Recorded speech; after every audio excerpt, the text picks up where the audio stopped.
예, 안녕하세요. 오늘은요, 문제 31번 문제를 해설하려고 하는데, 지금 시간이 1시 39분, 1시 40분이거든요.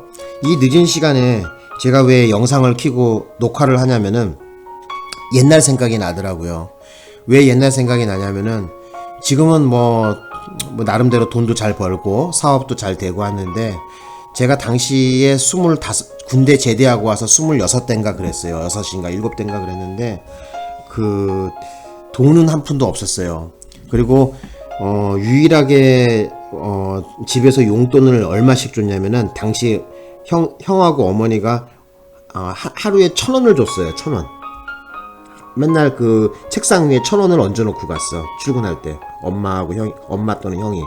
그래서 그 1,000원을 들고, 지하철비가 당시에 얼마였었냐면은 600원인가 그랬어요. 600원인가 뭐 그랬었는데, 지금은 얼마야? 지금 1,000 얼마 되잖아요. 그죠? 1,300원인가 1,400원인가 뭐 1,500원인가 하죠. 그죠? 근데 그때 당시에는 어쨌든 그랬어. 그 돈을 들고 이제 차비를 해서 노량진에 공부하러 갔는데, 학원비는 없고, 그죠? 학원비는 없고, 학원 수강을 끊어야 되는데 학원비가 없었어. 그리고 심지어 책 사볼 돈도 없었어요. 그래서 이제 학원 자습실이라고 있는데, 그거는 개방해놔서 학원 수강생을 원칙으로 해서 그 자습실에서 공부를 했는데, 그 학원 수강생이 아닌 사람도 몰래 와서 이제 자습실에서 공부를 했었죠. 근데 이제 저는 학원 수강 들을 돈은 없고 해서 학원 자습실에서 몰래 공부를 했었는데, 간혹 가다가 이제 학원 도강도 좀 하고 뭐 이렇게 했었는데, 그 당시에 책이 하나 사고 싶었었는데, 당시 조추환 선생님이라고 있었는데 원업이라고 있었어요. 한자로 막, 지금은 다 한글로 나와 있는 책들인데 그 당시에는 한자로 엄청 많이 써져 있어. 책이 뭐 알선수제제 이런 것도 전부 다 한자로 적혀 있고, 절도제, 사기제 전부 다 한자로 써 있었거든요. 근데 그 한자로 써 있는 그 책인데, 사람들이 한자로 써 있으니까 그 책을 두려워서 못 보는 거야, 전부 다. 나는 근데 한자를 좀 잘하는 편이었거든요. 또 전공도 전 일본어였기 때문에 한자에 대한 두려움은 없었어요. 그래서 이제 그 당시에 그 헌책방에 갔더니 그 책이, 새 책은 35,000원인데 헌책이 20,000원에 팔더라고요. 근데 나는 그 당시에 20,000원도 없었지 뭐. 그래서 집에 와갖고 이제 저희 친형한테 얘기했어요. 형, 그 책을 하나 사고 싶은데 돈이 없다. 그랬더니 그 헌책이 20,000원 하는데 내가 지금 8,000원 있는데 12,000원만 달라 그랬어요. 그랬더니 형이 10,000원짜리 4번 접어서 당시에 5만원인가를 주더라고요, 저한테. 그랬더니 헌책 사지 말고 새 책으로 사래요. 그래서 이제 그 돈을 이제 받아서 오는데, 전철을 타고 이제 노량진 학원으로 가는데, 그 전철에서 참 눈물이 나오더라고. 돈은 없지, 공부는 하고 싶지, 그래서 경찰은 되고 싶지. 근데 뭐 여건이 안 되는 거야. 아무 여건이 안 돼. 책도 사볼 돈이 없었으니까, 그때 당시에 너무 어려웠었죠. 근데 이제 학원에 도강을 하도 하니까 그 도강생이라고 학원 직원이나 지도원들이 저를 쫓아내더라고요. 근데 그런 것도 아랑곳하지 않고 저는 그래도 쫓겨나도 매일 또 가고 도강도 맨날 하고 뭐 이랬거든요. 나중에 이제 밉상이 박힌 거지. 맨날 도강하고 하니까 꼴배기가 싫은 거죠, 제가. 그러더니 한날 잠깐 화장실 갔다 온 사이에 수강증 검사를 하고 제 책가방하고 제 책하고 노트하고 전부 다 쓰레기통, 파란 쓰레기통 있잖아요, 큰 거. 거기다가 전부 다 처박아 버렸더라고요. 그리고 갔다 오니까 나는 그래서 화장실 갔다가 내 자리에 딱 오니까 책가방도 없지, 책도 없지, 아무것도 없는 거예요. 얼마나 당혹스럽겠습니까. 근데 저 뒤편에서 웬 애들이 막 킥킥대고 웃더라고요. 여경 준비하는 친구들하고 남자애들 몇 명이랑 막 킥킥대고 웃더라고요. 나는 당황해갖고 막 어쩔 줄 몰라 했는데, 그러더니 웬 학생이 하나 오더니만, 아저씨, 저 쓰레기통에 누가 아까 선생님 거 버리는 것 같던데요. 그래서 쓰레기통에 가보니까 내 책하고 책가방이 전부 다 막 가래침도 묻어있고, 그때는 건물에서 담배를 폈을 시절이었어요. 그 당시에 2000년 초반이었으니까, 99년 2000년이었으니까. 그래서 보니까 막 책가방에 가래침도 묻어있고 막 담배꽁초도 막 떨어져 있고 막 그렇더라고. 그거를 쓰레기통에서 다시 건져갖고 건물 화장실에서 그걸 닦았어요, 전부 다. 그 화장실에서 닦으면서 눈물이 나오더라고요. 제가 이렇게 해갖고 공부를 계속 해야 되는가 이런 생각도 들었지만은 그 경찰이 되겠다는 그 일념 하나밖에 없었어요, 저는. 그래서 그 돈도 없지만 매일마다 그 도강을 했었는데 결국은 그런 꼴을 당하더라고요, 마지막에. 그래서 이제 한날 열받아서 이제 안 갔어, 그 학원을. 안 갔는데 어느 날 이제 이런 일이 있었어. 학원 네 분이 있었어요. 네 분 지도원끼리 뭐 싸움박질이 났나봐. 그 싸움박질이 났는데 아무도 청소도 안 하고 아무도 그 칠판을 지우는 사람도 없고 뭐 이런 그런 상황이 왔어요. 그 학원 내에 뭐 좀 안 좋은 일이 있었나 봐요. 그러더니 한날 이제 도강생인 나보고 그 학원 직원이 승질을 내는 거야. 도강을 했으면 칠판이라도 좀 지워놓지. 너 뭐 하는 거냐고 하면서 막 나를 보고 뭐를 야단을 치더라고. 그래서 나는 그때 그 야단이 너무나 고맙더라고, 또 이상하게. 왜냐면은 나를 인정해 준 것 같은 느낌이 드는 거야. 그러더니 내 이름도 알고 있어? 그러더니 이선주 씨 빨리 가서 이거 칠판 털이 이거 털어놓고 저기 이거 좀 청소 좀 하라는 거야. 그래서 예 하고 그냥 신이 나갖고 이제 가갖고 청소를 하고 그러기를 한 달을 제가 그렇게 했어요. 그랬더니 뭐 학원 지도원 등록이 된 것도 아닌데 자연스럽게 그냥 지도원이 된 거야, 거기에. 그 학원에. 지도원이 돼갖고 내심 이제 학원비는 안 들겠다 이런 생각이 들더라고. 그래서 이제 근데 그것도 이제 한도가 있겠죠? 계속 그러고 댕기면 안 되겠죠? 그래서 한날 이제 장학생고사를 봤는데, 장학생고사에서 그때 과목이 그때 변경하는 그 타이밍이라 갖고 경찰학 수사, 그 다음에 형법, 형사소송법, 영어 이랬는데 그 전년도의 시험 과목이 국어, 영어, 국사, 형법, 형사소송법이었거든요. 그렇기 때문에 모의고사 장학생고사에서 형법과 형사소송법만 두 과목을 가지고 장학생을 선발하겠다는 거예요. 장학생에 선발이 되면은 6개월간 학원 수강료가 없습니다. 그래서 어떻게 해서라도 그 시험에 장학생고사에서 등수권에 들어야 된다는 생각이 들더라고요. 그래서 몇 점이 돼야 되냐면 85점이 돼야지 장학생이 되거든요. 근데 이제 85점이 돼야 되는데 문제를 맞춰보니까 형법 100, 그 다음에 형사소송법 95가 나오더라고요. 내심 기쁘더라고. 그러더니 학원에 그 여경 공부하는 애들이 저 오빠 불쌍한데 이번에 장학생 모의고사에서 저기 3등 했어 뭐 이러는 거예요. 그래서 어쨌든 되게 그때 당시에 평균점이 90점이 넘고 해서 뭐 마음 설레고 꼭 곧 경찰이 될 것 같은 이런 생각이 들더라고요. 그래서 이제 생각에 그 어려움을 딛고 저는 공부를 했는데 드디어 계속 시험 떨어지다가 2004년도에 해양경찰관으로 입직을 하게 됩니다. 근데 뭐 나중에 그만두게 된 얘기에 대해서 또 해드릴게요. 근데 어쨌든 그 당시에 제가 이 공부하면서 참 힘들었던 게 뭐였었냐면은 일단 돈이 없다는 거, 그죠? 책 사볼 돈도 없었다는 거, 학원비도 없었다는 거, 그게 제일 서러웠습니다. 그 다음에 공부를 알려주는 선생님이 없었어. 아무도 없었어. 아무도. 진짜 주변에 뭐 법대 나온 친구들도 없을 뿐만 아니라 이 형법과 형사소송법을 알려줄 수 있는 그런 실력이 되는 사람이 없었습니다. 그래서 당시에 이제 그 독서실에서 공부할 때 그 사시 공부하는 고등학교 선배 형이 있었는데 그 선배 형이 저를 혹독하게 공부를 가르쳐 줬어요. 근데 처음에는 그러더라고. 형님, 제가 이 형법, 형사소송법을 좀 잘해보고 싶은데 저를 가르쳐 줄 수 있는 선생님이 아무도 없다. 좀 어떻게 형님이 좀 이렇게 나를 뒤를 봐주면 안 되겠냐, 좀 형법하고 형사소송법 좀 알려주면 안 되겠냐 했더니 자기는 제자를 안 키운대. 그러더니 네 공부 네가 하라는 거예요. 매일마다 갔어요. 그 형한테 매일마다 가서 커피 사주고 뭐 담배도 주고 맨날 그랬더니 그 형님이 감명을 받았는지 한날 오더니만 볼펜하고 종이 꺼내보라는 거예요. 내가 불러주는 거 적어보래 거기다가. 근데 그 형님이 이제 테스팅을 저한테 했는데 그 생각이 나는 거야. 그때 그 형님이 낸 문제 중에서 뭐냐면은 정당방위 조문을 토시 하나 틀리지 말고 그대로 적으라는 거였어요. 그러니까 지금도 정당방위 조문을 다 기억하고 있거든요. 근데 그때 그 문제를 냈고, 그 다음에 또 그 형님이 기억나는 것이 뭐냐면 중지미수의 처벌은 어떻게 해야 되는지 적어보라는 거예요. 그 다음에 또 하나 처벌이 문제가 뭐였었냐면은 형법 제 33조에 보면은 단서가 있어요. 그죠? 공범과 신분에 거기 내서 단서가 뭐냐면은 단서 그 뒤에 부분이 있잖아요. 형의 경중이 있는 경우에는 중한형으로 벌하지 아니한다. 그걸 적어야 되거든요. 단서를 적으라 하더라고. 세 문제를 냈는데 저는 하나도 못 맞췄습니다, 그때. 그러더니 그딴 정신 상태로 공부를 하니까 공부가 안 되는 거라고 뭐라고 하더라고요. 그래서 어쨌든 그 형님한테 공부는 제대로 배웠죠.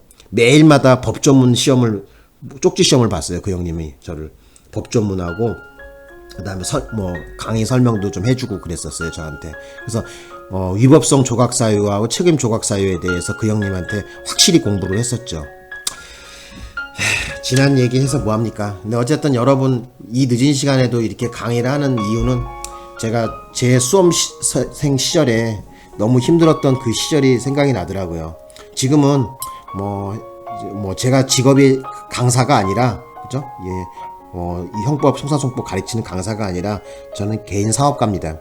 사업을 하고 일을 마치고 나와서 조금씩 이렇게 제가 공부한 거 이런 거 좀 연구해서 강의 올려드리는 거거든요.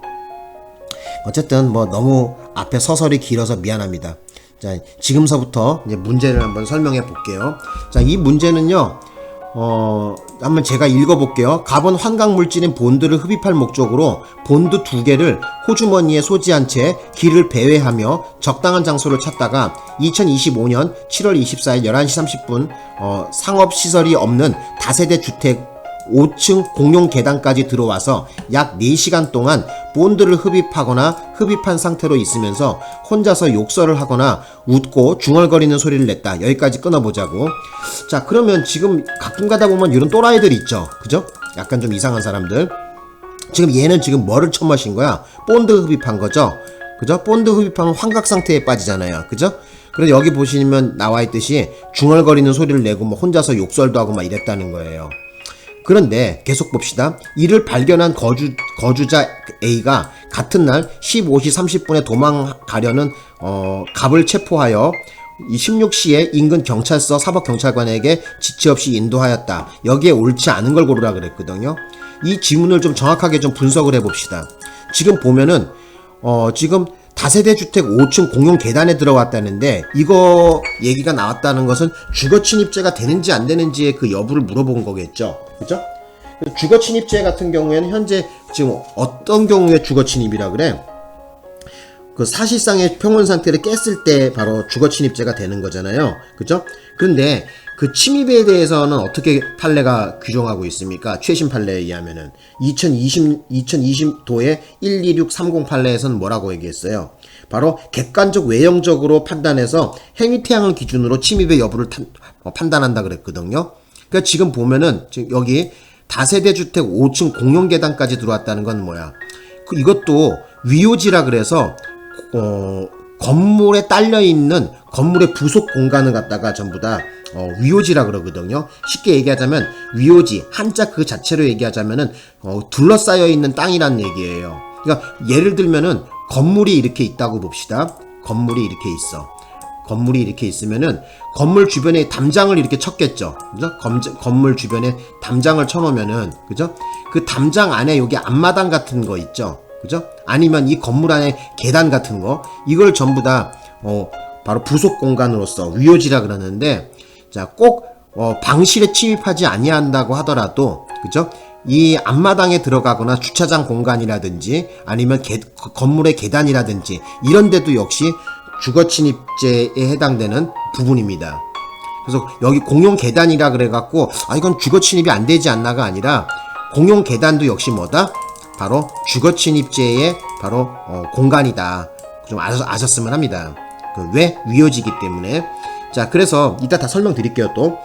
어쨌든 이렇게 됐고 여기 보시면은 지금 문제를 보니까 지금 이 거주자 A가 지금 그 또라이를 언제 발견한 거야? 15시 30분에 지금 체포를 한 거거든요. 그런데 경찰에 넘길 때는 언제 넘긴 거야? 16시에 넘겼죠. 그죠? 그러면 여기서 여러분들이 아셔야 되는 게 뭐냐면은 바로 이 현행범인 체포를 지금 한 거잖아요. 현행범인 체포를 한 건데, 이 체포할 때, 뭐라 그러죠? 사법경찰관에게 지금 일반 사인이잖아. 현행범인 같은 경우에는 일반 사인도 누구든지 다 체포할 수가 있겠죠. 그죠? 법에 그렇게 나와 있잖아요. 그죠? 현행범인은 누구든지 체포할 수 있다 그랬었잖아요.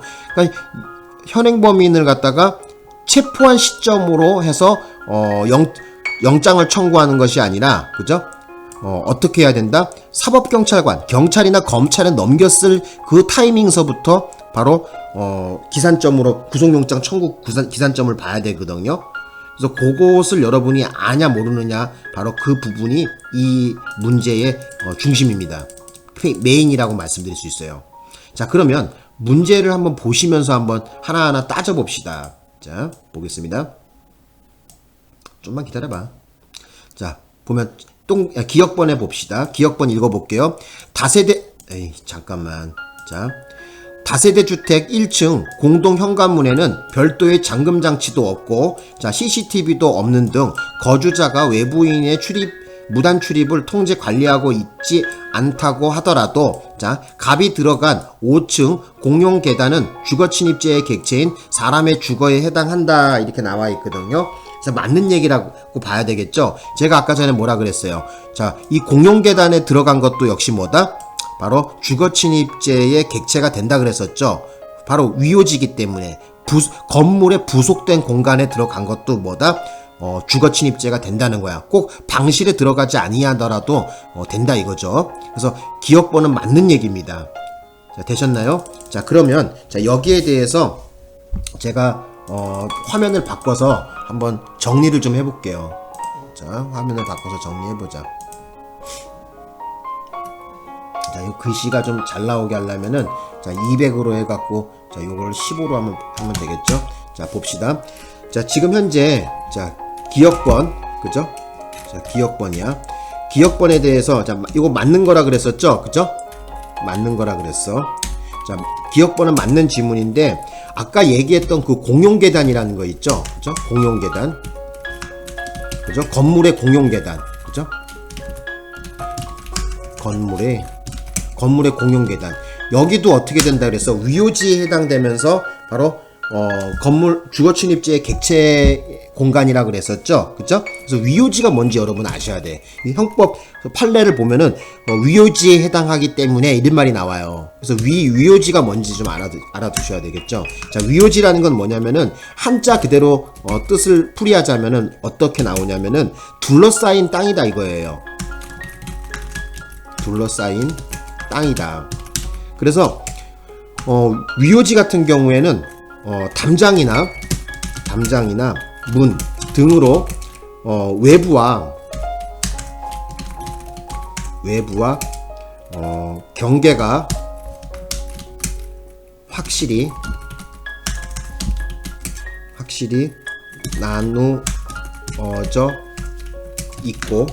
나누어져 있고 건물의 이용에 자, 제공되는 공간. 그러니까 뭐 어떤 거 있겠어? 아까 얘기했지만 뭐 계단도 있을 수 있겠고요. 그다음에 또 뭐도 있을 수 있어? 뭐 아까 얘기했지만 화단이라든지 아니면은 앞마당, 그죠? 앞마당. 에이, 왜 이러냐? 앞마당. 그다음에 뭐 주차 공간. 이거 전부 다 뭐죠? 위요지에 해당되는 거죠. 근데 중요한 거는 뭐냐면 위요지에서는 바로 그 외부와는 경계가 확실히 나눠져 있어야지 됩니다. 자, 쉽게 얘기하자면은, 자, 요게 한번 설명드릴게요. 건물이 이렇게 있다고 봅시다. 건물이 이렇게 있어. 건물이 이렇게 있으면은 지금 담장이나 어떤 펜스는 쳐져 있어야지 돼요. 그래야지 요 외부하고의 어떤 차단막이 있어야 된다는 거야. 그래서 요 공간, 지금 요 공간들이 있죠. 요 공간들이 전부 다 뭐다? 바로 위요지에 해당되는 거예요. 그리고 건물에 꼭 방실까지 들어가지 아니한다 하더라도 이 건물 계단이 있죠. 건물로 들어가는 그 계단도, 공용 계단도 역시 뭐다? 바로 주거침입죄에 해당되는 공간이다. 이렇게 설명드릴 수가 있습니다. 되셨나요? 그래서 알아두셨으면 해요. 그래서 꼭 어디다? 방실에 안 들어가더라도 건물의 공용 계단에 들어간 경우도 주거 침입죄가 된다는 걸 좀 아셨으면 합니다. 되셨죠? 자, 다시 문제로 가볼게요. 이제 니은번에 설명을 해볼까요? 자, 니은번. 갑의 행위가 주거 침입에 해당하는지는 주거의 사실상 평온 상태가 침해되었는지 관점에서, 자, 여기 중요하죠. 객관적 외형적으로 판단하여야 한다 했는데 맞는 얘기입니다. 그래서 아셔야 되는 것은 뭐냐면은 우리 판례는 뭐라 그랬었냐면, 자, 판례 번호 한번 적어볼까요? 자, 판례 번호 제가 불러드릴게요. 자, 2020도에 12630, 2020도에 12630, 2020도에 12630. 자, 이 판례에서 뭐라 그랬냐면은 행위 태양, 바로 여기 나와 있는 것처럼 객관적 외형적으로 판단한다 그랬거든요. 침입의 여부를. 그래서 뭐 예를 들어서 뭐 문을 부시고 들어갔다든지 아니면은 문을 잠궈 놓은 시건 장치를 부셨다든지 뭐 여러 가지 이런 게 있겠죠. 그죠? 여러 가지 쉽게 얘기하면 외형적으로 봤을 때 좀 사회 통념상 이거는 좀 너무했다라고 생각되는 그런 방식으로 행위 태양을 사용해서 남의 집에 들어가게 되면은 이것이 바로 주거 침입이라는 거예요. 그래서 여기다 좀 다시 한번 정리를 좀 해볼게요. 니은번에 대한 설명을 제가 요거를 용지를 바꿔서, 자, 화면을 바꿔서 한번 설명을 다시 한번 드려볼게요. 자, 봅시다. 그래서 여기 이제 니은번입니다. 이거는. 자, 니은번. 자, 니은번. 네, 니은번인데 니은번도 역시 뭐다? 맞다 그랬었죠. 그죠? 자, 니은번. 그래서 여기 뭐 말씀드리지만은 뭐를 기준으로 보라고? 침입의 여부는 뭐를 기준으로? 거주자의 의사가 아니라 의사에 반하는지가 아니라 의사에 반하지가 아니라 뭐로 보라고? 바로 행위태양으로 본다 이거예요. 행위태양. 자, 객관적, 그 다음에 외형적으로 봐서 행위태양으로 판단. 자, 요것이 키워드입니다. 가장 중요한 키워드야. 좀 알아두셨으면 해요. 자, 그래서 객관적 외형적으로 봐서 바로 행위태양으로 바로 침입의 여부를 판단한다는 거예요. 그래서 그죠? 옛날에는 판례가 어떻게 됐냐면은 거주자의 의사에 반하여 들어갔다라고 했던 것을 중심으로 메인으로 봤거든요. 근데 지금 현재는 안 그래요. 그래서 대법원 판례 번호는 제가 적어 드릴게요. 2020도에, 그죠? 2020도에 12630. 자, 요거를 좀 기억해 놓으십시오. 2020도에 12630. 자, 요것이 바로 뭐다? 여기 해당되는 판례 번호입니다. 그래서 다시 한번 강조할게요. 주거침입죄의 침입의 여부는 뭐로 본다는 거야? 바로 객관적 외형적으로 봐서 행위태양으로 판단한다는 거야. 침입의 여부를. 되셨나? 예. 판례 번호는 2020도에 12630. 이렇게 좀 정리하십시오. 그죠? 자, 이따 쇼트 영상 만들 걸 생각해서 좀 이렇게 좀 짧게 해볼게요. 그래서 주거침입죄의 침입의 여부는 객관적 외형적으로 봐서 행위태양으로 판단한다. 그리고 판례 번호는 2020도에 12630이다. 자, 요렇게 좀 정리하겠습니다. 되셨죠? 자, 그래서 기억번과 니은번 두 개 다 맞다. 니은번 맞는 얘기입니다. 자, 이제 디귿번의 설명을 할 건데, 자, 한번 가서 봅시다. 디귿번 봅시다. 디귿번에 보시면은 A가 갑을 현행범인으로 체포하기 위한 요건으로 체포의 필요성, 자, 동그라미 해봅시다. 즉 체포의 필요성, 즉 도망 또는 증거인멸의 염려가 있어야 하는 것은 아니다 그랬는데, 자, 체포의 필요성은 어느 체포건 다 필요한 거 아닙니까? 그죠? 자, 대한민국에 존재하는 체포가 딱 형사소송법상 3개가 있습니다. 하나는 영장에 의한 체포, 또 하나는 긴급 체포, 또 하나는 뭐가 있어요? 현행범인 체포. 이 3개는 싸그리 뭐다? 바로 체포의 필요성이 모두 인정돼야지 돼요. 그죠? 도망 또는 죄증인멸. 체포의 필요성이란 도망 또는 증거인멸이에요. 자, 거기다 적어보세요. 자, 체포의 필요성의 뜻은 뭐라고요? 자, 여기 나와 있네요. 도망 또는 증거인멸의 염려. 이걸 뭐라 그런다? 바로 체포의 필요성이라 그럽니다. 그래서 이 체포의 필요성은 대한민국에 존재하는 어떤 체포이건 다 요건으로 하고 있다는 거예요. 자, 그래서 요거를 또 정리 좀 해드릴게요. 자, 보겠습니다. 자, 이건 디귿번이야. 자, 디귿번. 자, 요 색깔을 왜 이렇게 또 검정색으로 해야 될 거 아니야? 그죠? 검정색으로. 자, 봅시다. 디귿번. 그래서 디귿번은 어떻게 된 거야? 틀렸다 그랬었죠? 그죠? X. 자, 틀렸는데, 자, 봅시다. 그래서 여기다 이렇게 적어 볼게요. 어떤 체포이건 체포의 필요성이 모두 필요하다.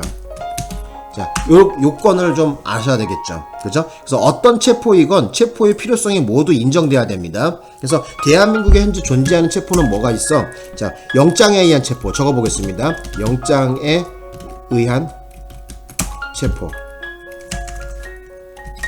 영장에 의한 체포. 또 하나 뭐가 있다고 했었어? 긴급체포가 있죠? 긴급체포. 그 다음에 세 번째는 뭐가 있어? 현행범인 체포가 있죠? 그래서 여러분들은 특히 경찰 시험 보실 분들은 이 체포 세 개는 진짜 미친듯이 공부해야지 돼요. 이 영장에 의한 체포, 긴급체포, 현행범인 체포를 요건서부터 해서 관련 판례, 시험 문제 어떻게 나왔다는 거 다 알고 있어야 됩니다. 쉽게 얘기하자면은 체포를 공부 안 하고 시험장 간다는 것은 나 경찰할 마음이 없어요 라는 말과 동일한 얘기예요. 그만큼 강조하고 싶습니다. 체포는 꼭 알고 계셔야 되겠죠. 그죠? 자, 그러면 형사소송법 조문은 어떻게 나와 있냐면은, 자, 제가 한번 불러드릴게요. 자, 그래서 영장에 의한 체포는 제 200조, 자, 영장에 의한 체포가, 그렇죠. 200조죠. 200조의 2에서 규정하고 있고요. 그 다음에 긴급체포는 제 200조의 3에서 규정하고 있습니다. 조의 2에서 규정하고 3에서 규정하고. 그 다음에 현행범인 체포는 제 212조, 그죠? 212조. 자, 그래서 뭐 조문 번호까지 알면 더 좋은데, 어쨌든 여러분들의 머릿속에 기억하셔야 되는 것은 영장에 의한 체포건, 긴급체포건, 현행범인 체포건 모두 뭐가 필요하다? 체포의 필요성이 인정되어야지 됩니다. 요건으로 하고 있습니다. 그래서 체포의 필요성이라는 것은 뭐를 의미한다? 도망 또는 죄증인멸. 자, 모르시는 분은 적어 놓으세요. 자, 뭐라고? 도망 또는 죄증인멸. 적으셨어? 도망 또는 죄증인멸. 그래서 요 세 가지는, 이 세 개의 체포는 반드시 체포의 필요성을 요건으로 하고 있고, 도망 또는 죄증인멸 머릿속에 딱 박아 놓으셨으면 합니다. 되셨나요?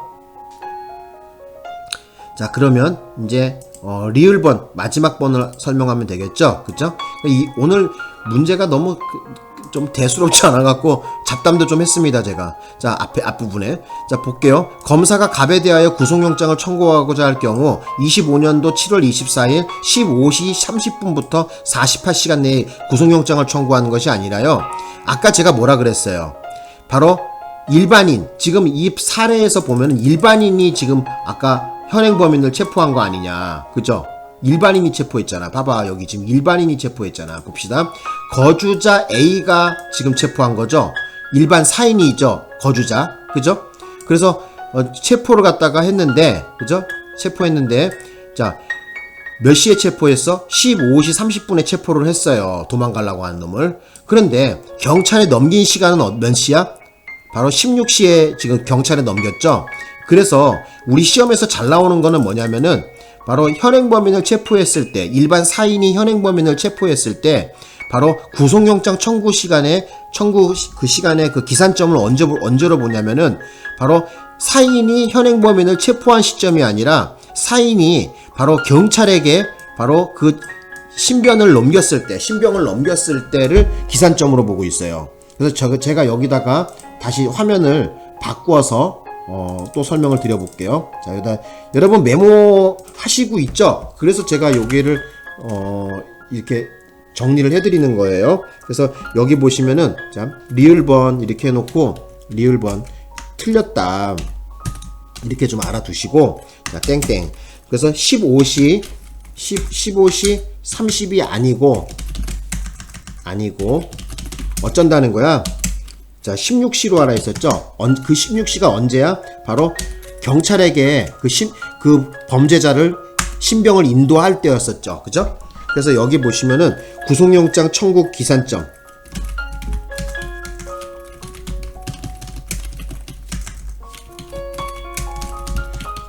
구속영장 청구 기산점을 갖다가 어떻게 하냐면은, 자, 두 개로 나눠 봅시다. 자, 하나는 일반인이야. 일반인이, 그죠? 일반인이 바로 체포했을 때 있죠. 일반인이, 자, 범죄자를 체포했을 때, 일반인이 범죄자를 체포했을 때는 어떡하라고? 바로 검사 또는 경찰에 어떻게 된다? 인도하는 순간, 시점, 이때를 구속영장 청구 기산점으로 봅니다. 자, 요거 쇼트 영상 만들 걸 대비해서 이렇게 해놓을게. 자, 그 다음에, 자, 두 번째 하나는 또 뭐가 있어요? 일반인이 잡는 것이 아니라 검사나 경찰이 잡을 때가 있죠. 그죠? 검사나 경찰이 잡을 때가 있습니다. 이때는 어떻게 된다? 바로 체포하는 시점이죠. 그래서 여러분들이 꼭 좀 알고 계셔야 되는 것은 뭐냐면은 바로 이 구속영장 청구 기산점인데 시험에서 잘 나오죠. 그죠?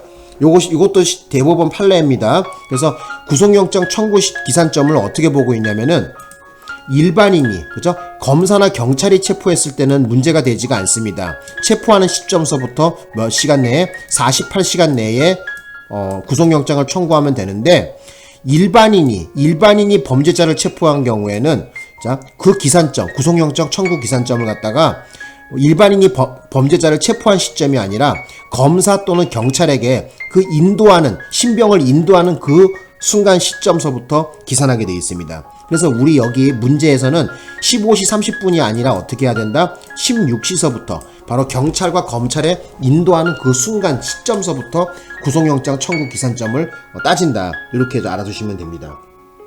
이 문제 그렇게 어렵지가 않더라고요. 그래서 공부가 어느 정도 되신 분들은 뭐 다 아실 거예요.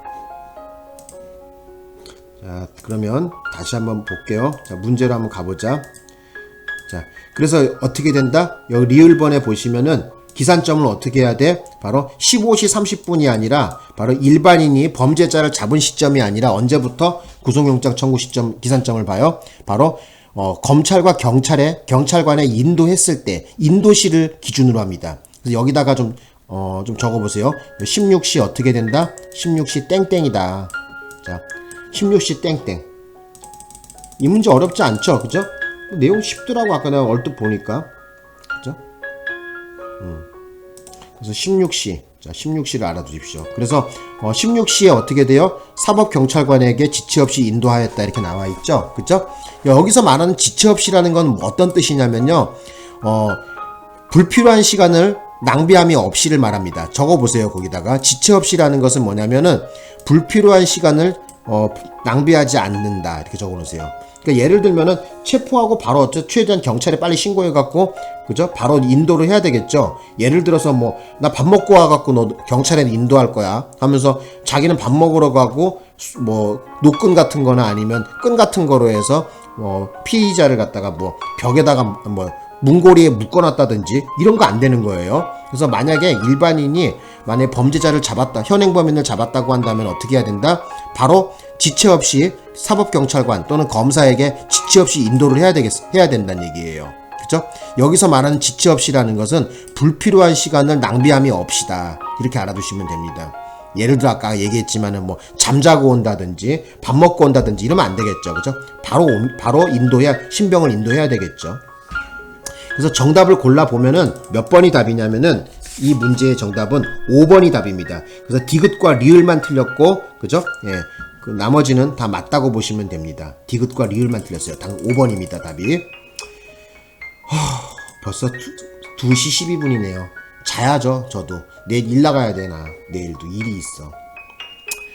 어쨌든, 공부 열심히 하십시오.